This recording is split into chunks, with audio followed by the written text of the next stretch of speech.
Grazie, benvenuto a tutti. Solitamente quando Caterina mi chiama per proporre qualche idea, ne ha tante, è difficile stargli dietro e quindi discutiamo, analizziamo, ci confrontiamo. Questa volta quando mi ha detto cosa voleva realizzare, ho detto vai avanti, dimmi cosa serve, facciamola.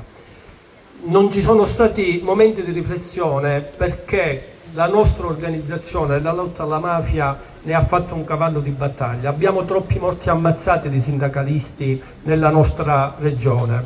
E allora in un momento lo diceva anche il sindaco, ci sono momenti, e ormai stanno durando da troppi anni, dove nessuno parla più della presenza della mafia. Mi ricordo quando qualcuno addirittura negava la presenza della mafia. Allora si sta tornando indietro, probabilmente cercando di scaricare tutto il lavoro da fare alle forze dell'ordine e della magistratura, che nonostante il tanto impegno e le vittime che contiamo anche tra loro non ce la possono fare da soli, non ci riescono, non possono per natura. E allora è un obbligo morale di tutti i cittadini, di tutte le associazioni, di tutte le forze politiche, di tutte le istituzioni, sorreggere quel lavoro di quei magistrati e di quelle forze dell'ordine, se no siamo complici perché li mandiamo allo sbaraglio contro quella mafia.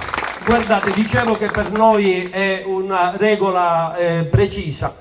Tutti i processi di mafia in provincia di Agrigento negli ultimi anni, che sono 5, contro la mafia di Canicattì, la mafia di Licata, la mafia della Montagna, la mafia agrigentina, Messina Denaro, la CGIL si è costituita parte civile ed è stata già emessa la sentenza che ha riconosciuto il danno che a un'organizzazione come la nostra si fa. E naturalmente tutte quelle risorse saranno utilizzate tutte senza far scappare un centesimo per iniziative che ricordino il sacrificio di chi è morto per garantire la nostra libertà e per garantire ai giovani la memoria, per far camminare sulle loro gambe, diceva Falcone, il ricordo di quello che è stato. E allora siamo orgogliosi e grati anche di questa possibilità, grazie anche a tutti voi per questa iniziativa che non si ferma, perché già siamo proiettati al 19 luglio, che è un'altra triste data. Sono tante le triste date, iniziando dal 4 gennaio di ogni anno con il nostro accurso Miraglia Sciacca,